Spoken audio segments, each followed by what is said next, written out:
So about a month ago, I landed in Osaka and I was very happy just to land there because you guys have no idea, but it was extremely difficult to get a flight out of Taiwan internationally at that point. So I had booked so many flights and they had all canceled on me. And instead of flying straight to Tokyo, where I was supposed to land, I thought to myself, why don't I get clever and just go to Osaka? Maybe there's, I don't know, a different situation at the airport or there's different demand and they will not, cancel the flight. And it worked out. I actually made it in. But one part about that was that I didn't really have a set plan after that. My default intent was to go to Tokyo. I'm in Osaka and I'll just take a train or another, short domestic flight to get to Tokyo. But the only problem was around that time was when the cases in coronavirus were really starting to escalate, and particularly in Tokyo. In the beginning, it had mainly been a problem, I heard, like in the north, in Hokkaido, which was a bit surprising actually. You would think intuitively that the bigger cities would be hit first, such as, Tokyo and Osaka. But it looks like there was just a delay, and eventually, Tokyo caught up and it was where it was supposed to be, number one in cases, unfortunately. So I really had to think about that, and I'm glad that I didn't land directly in Tokyo because it gave me that opportunity, that option to decide, should I go or should I not go to Tokyo?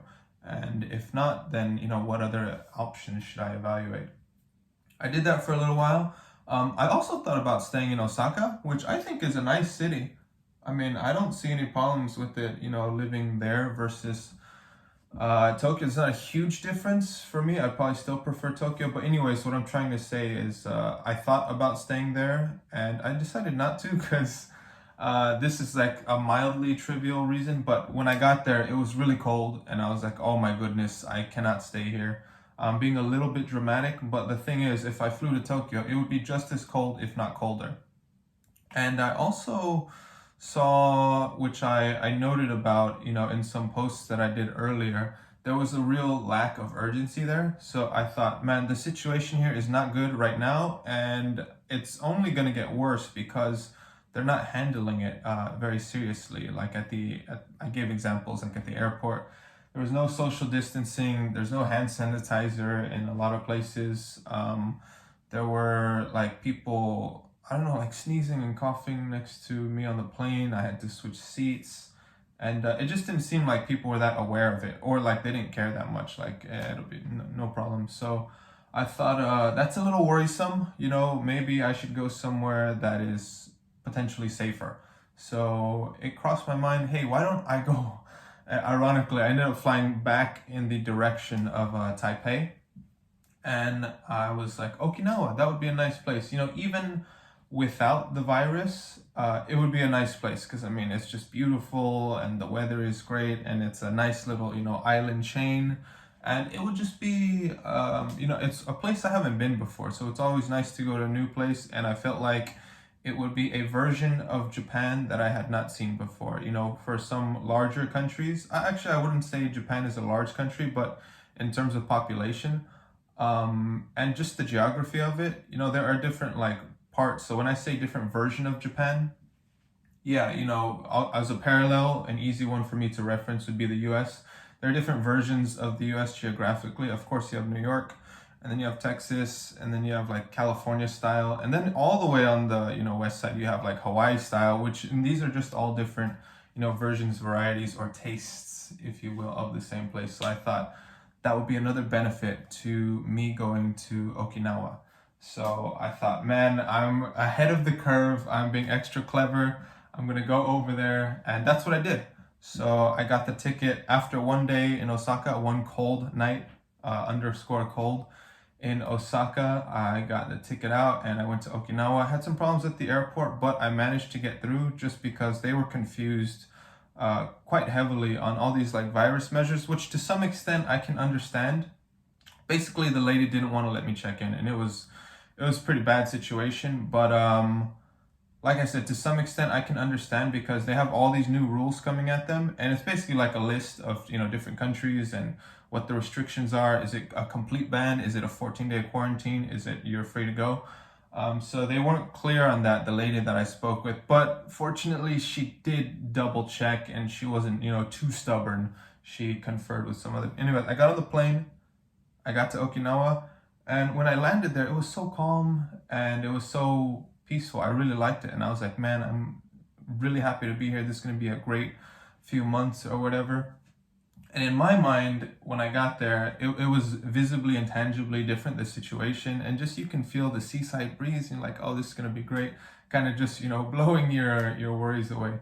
I thought I was escaping the virus. So that was like the first thought where I went wrong. I thought I could go down south and I can escape this whole situation. In particular, when they declared a state of emergency here in Japan, it only applied to a few prefectures. And of course, they were the bigger ones like Tokyo, Osaka, or I should say cities, but Fukuoka, and of course, Hokkaido. They had somewhere up there. They had already had their own, and they were just expanding it a little bit more. And at that point, it wasn't in Okinawa, nor did it really. It didn't seem too urgent down there. Like I thought the situation was fine, especially well, I'm referencing when I think it's okay, it's because I'm looking at the numbers. So the number of cases in Okinawa at that time was very low. I remember checking shortly after I arrived, and it was still in the single digits. It was like 8 cases or something ridiculously low. So I felt pretty good where I was. I felt pretty good with the choice that I made, and yeah, I was actually one thing I was paying a lot at the hotel I was staying, but I thought, hey, it'll be fine. I'm winning in all the other areas. And then about a week later is when it kind of flipped because they extended the state of emergency to the entire country. So there goes my whole thing. There went my whole thing about escaping the virus situation. It followed me to Okinawa, I guess you could say.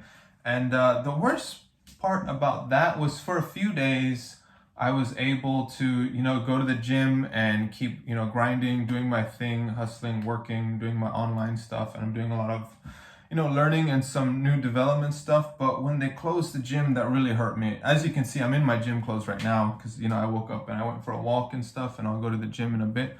But it just really threw off my routine because that's just like one of the staples or, the base, one of the fundamentals of my daily routine. So I was quite saddened by that, and it was just terribly unfortunate because I only signed up like a week before, and in Japan, it was a load of paperwork. It took like an hour to sign up, and I was filling out all this stuff. I had to pay 3 months in advance, and I had to pay a deposit, which was like the key money for the fob that they give you. And so it was like a sizable amount of money I had to pay them just to get in, just to sign up. But I thought, hey, it's fine because you can use like all of their branches. So when I go to Tokyo, I'll just be able to use one of theirs. So even if I don't stay here for 3 whole months, it's still very transferable. And anyways, they closed the next week. Of course, I tried contacting them via email. I was like, guys, you just took all my money and you're closed now. And I was like, oh, this isn't looking good. So that was the biggest problem. And one thing that really started to make me reconsider the next thing was that I attempted to sign up for a phone plan. And when I went there, they said, okay, everything looks good. Can I see your residence card? And because it's a postpaid plan, not a prepaid. And I showed it to them, and they're like, oh, this residence card has not been officially registered at your local ward or your local, government office. And I said, okay, I didn't know that was such a big deal, but if you're gonna make me go all the way there and back, fine, I will do it.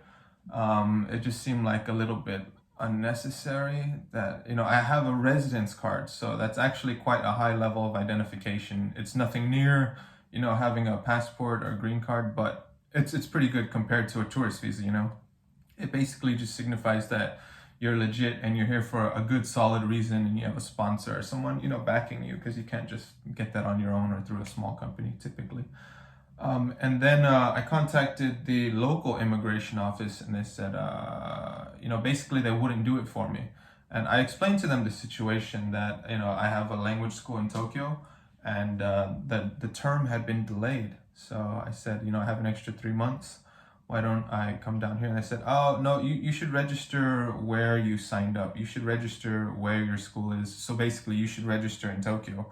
And you're supposed to register within 2 weeks of arriving. And I said, what if I don't go to Tokyo for like 3 months? And they didn't really have an answer. And I pressed a little bit, and I was just like, eventually they said, oh, yeah, it should be fine. It should be fine considering the special circumstances. And I guess it wasn't like the worst, most heinous crime you could do, not registering within time, especially considering the whole virus situation. So I basically could not get the card registered, so I could not get the phone.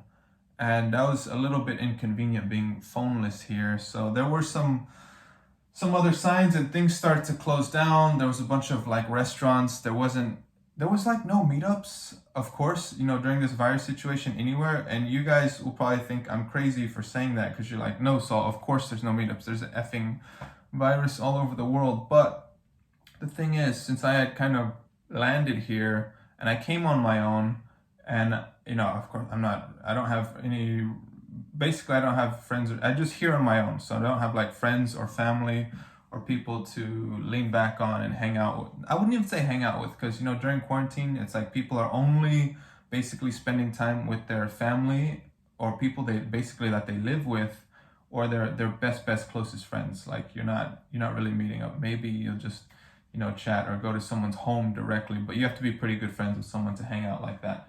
And I don't know, after a while I wasn't really feeling it. I was like, you know what, yes, it's a little bit lonely here, which is fine. It's something that I'm used to, but not that level of loneliness. And because even if I don't hang out every day, if it's just once a week, okay, that's fine. But the whole month there was of course nothing going on, and it was just a little bit boring, because even if there wasn't meetups, if I could just go to some of the parks or some of the attractions, or I don't know, castle, whatever, museum, that would still be fine. I could do that on my own. But also all of that was closed. And again, you're thinking, yeah, of course that stuff is closed. So it was a little bit lonely, and I don't want to say boring, because well, it was boring, but that's an unfair characterization of what Okinawa would typically be like. It's like that everywhere currently. So unfortunately I didn't go at a good time. And then some others, and I thought, if I'm gonna be bored and lonely here in Okinawa, I would be better off being bored and lonely in another city, in a bigger city, in Tokyo. Because the main reason I came to Okinawa was because I thought I could escape the virus situation. Since that didn't happen, yeah, maybe I'll just go back to Tokyo, and at least I would be able to, again, trivial, but get some nice food, the food that I really wanted.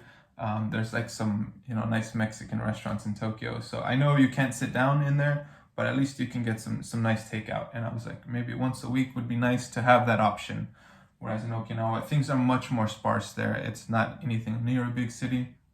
So I decided, I'm gonna go to Tokyo. And I think that really helped me mentally, because the other thing about staying in Okinawa, and I'm sure you guys can relate to this, if you've ever been moving to a new place, when you're in between places, like when you're staying in a hotel or some sort of temporary accommodation, you can never really get settled. It's just like you don't want to actually dig in too deep, because you're gonna have to move again soon.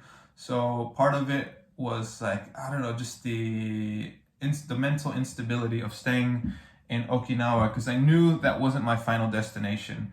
And I don't want to say I was running away from Tokyo, but obviously I was avoiding it. Tokyo is where I was supposed to be, and I made a heavy detour, all the way down south to Okinawa. So in a way, I felt like I was owning up, or I was at least going where I was supposed to be. I wasn't avoiding or running. And yes, I know it's a terrible virus, but I guess, everyone is different. Everyone has their own limit. And at some point I was just thinking, okay, whatever. I know there's a virus in Tokyo, but I'm gonna go there anyway. Frankly speaking, I think my risk profile, or everyone has an individual risk, is very low. I'm not worried about catching it, because I'm doing the responsible thing, and I'm being distant. I'm pretty clean, I think, and some other basic stuff like that, like washing. I do that all the time. I'm still shocked, by the way. I have been in some bathrooms, and some guys still walk out not washing their hands. I'm like, oh my, how can anyone do that, especially during virus season? There are some guys, anyways, I don't want to rag on other guys, but some guys are just animals, seriously. Like, they don't even look at the sink, which is bad enough when there's not a global pandemic, but I've seen multiple times, you would be shocked, people walking. Anyways, so I finally came here, I was like, you know what, I'm going there, I'm gonna do it, I'm gonna be it, and I won't have anything else to worry about. So yeah, that was it, and I just got here yesterday, so thankfully I'm on I'll make maybe another update to let you guys know like how I decided, to come to this particular area, how I found this place, and the setup and stuff. But for now, this video is already as long as I want it to be. Basically, after a month in Okinawa, it's a nice place. I just went at a bad time basically, and just landed here in Tokyo yesterday and ready to really get started, because I feel like Okinawa turned out just to be a detour. And to be fair, like I said, it was just bad timing, but I'm glad to be in Tokyo. As soon as I got here, I felt like, okay, now I'm back in the city. I'm back where I'm supposed to be. I really had that feeling because I just mesh, and I'm so much more of a city person than I am, an island or countryside and stuff. People are always ragging on the city. I don't know why. People are always like, oh, it's too busy, it's too dirty, I want nature and trees. But honestly, I don't care that much about those things. I would much prefer to be in a big city that has all the nice stuff that I want. Like, if you guys saw what I ate for lunch yesterday, I was like, oh my god, this is why I love Tokyo, because the supermarkets here are just on another level. Anyways, guys, let's leave it there. I got my Apple Watch here, so I will end it now.